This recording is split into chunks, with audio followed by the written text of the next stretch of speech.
Hello, and welcome to another episode of the Health Data Ethics Podcast. I'm your host, Jenny Owens, and we're going to continue our series on the blueprint for an AI Bill of Rights recently released by the White House and the Office of Standards and Technology. And in this episode, we're going to be focusing on the right to data privacy. And I'm going to start this episode by quoting directly from the White House release on this, because I thought that this was just a really nice summary. The impact of all this data harvesting is corrosive, breeding distrust, anxiety, and other mental health problems, chilling speech, protest, and worker organizing, and threatening our democratic process. And although this end quote. Although this seems dramatic, right? This is heavy language. This is very strong language.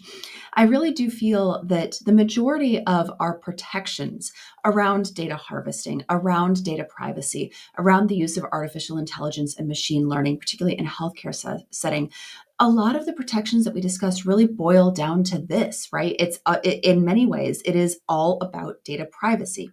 What can I expect to be done with my data? What are my rights to have my data either part of the marketplace or not part of the marketplace? And what can I do if I change my mind? So let me start this episode by being very clear about my own personal biases, right? Because I am one person. I am bringing to this a whole like backpack full of history and reading and thoughts and feelings. And at this point in time, in August of 2023, I am far more on the tinfoil hat extreme privacy side than I am on the open book side. And I want to be clear a bit about the reasons for that. I don't have anything to hide. I just don't like my life that I'm normally living, going about my business, caring for my children, doing my work at work. I don't like that that is generating value for somebody else without my knowledge or my clear consent.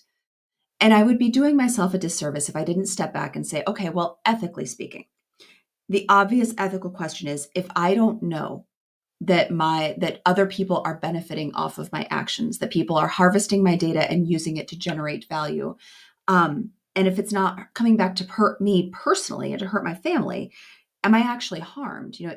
I don't like it. I'm free to feel however I want to feel, right? But am I actually harmed? Could I demonstrate damages? Is this really something that should be stopped just because I don't like it?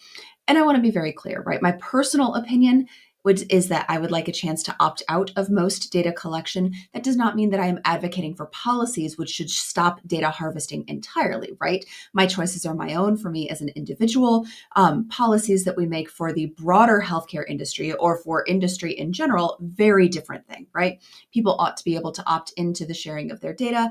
I ought to be able to change my mind tomorrow if I want and say, you know what, actually here, have at it. Have my whole search history, have my entire medical record. Here's some DNA for you if you want it. Like, that's cool. It should be my informed choice as a consumer.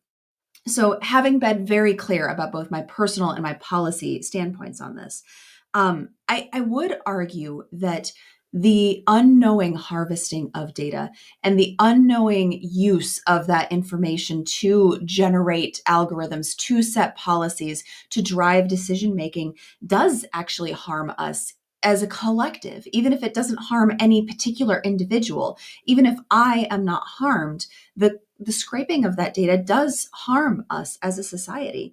To have a public and a private face, right? That's something that people have been doing for as long as there have been people.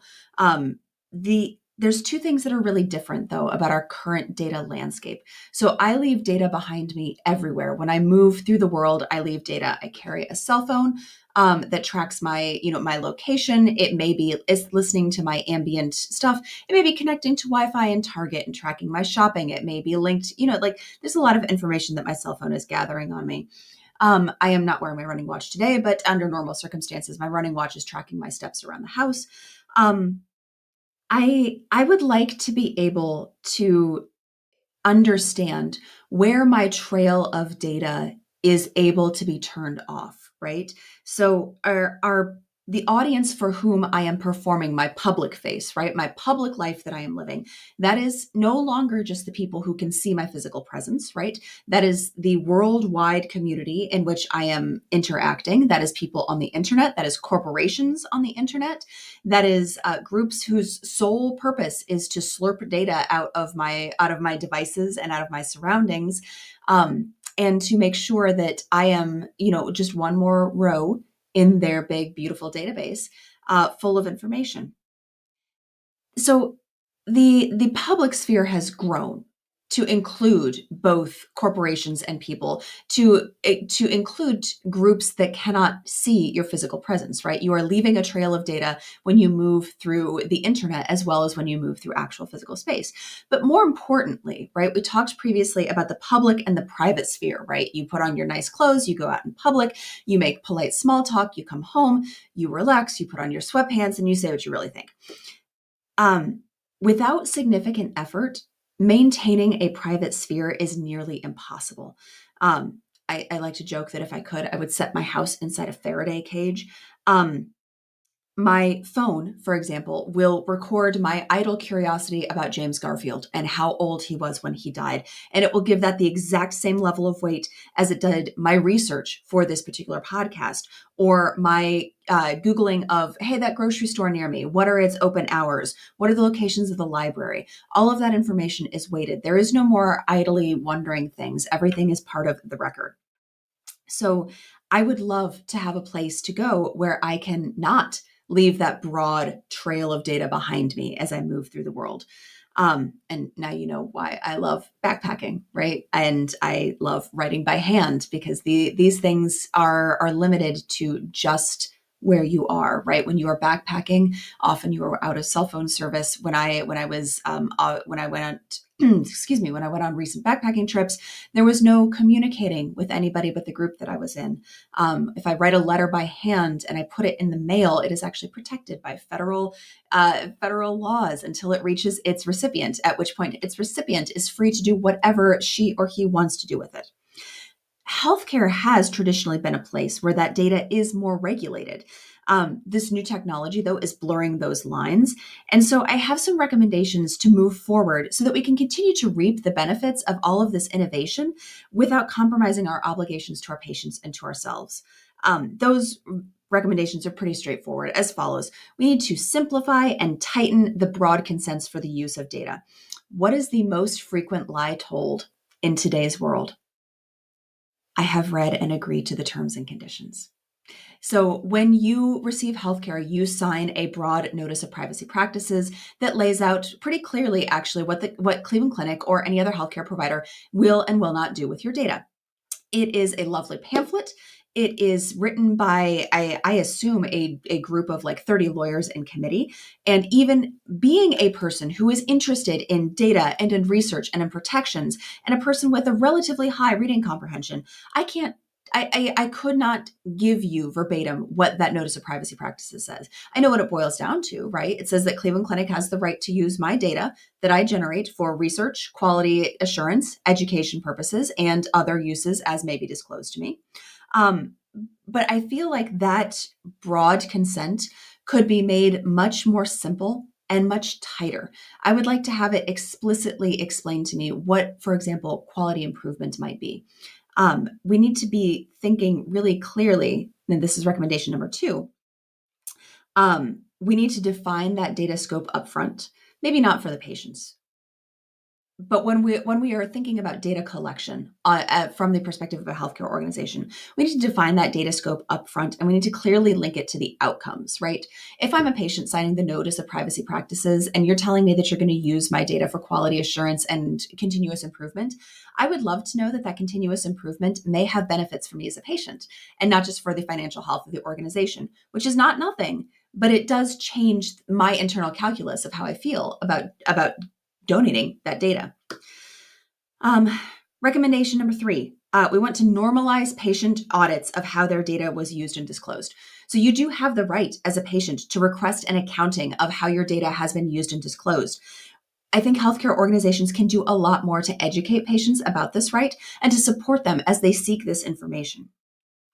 We also, as a corollary to this, need to clearly define processes for opting out of data use. If I want to go into the hospital and I just want to receive healthcare. I don't want to participate in any research. I don't want to donate my data for the use of quality improvement or whatever. We need to make sure that patients know how they can do that. And then we need to hold ourselves accountable to make sure that if I say no, please don't use my data, that my data really truly is not used.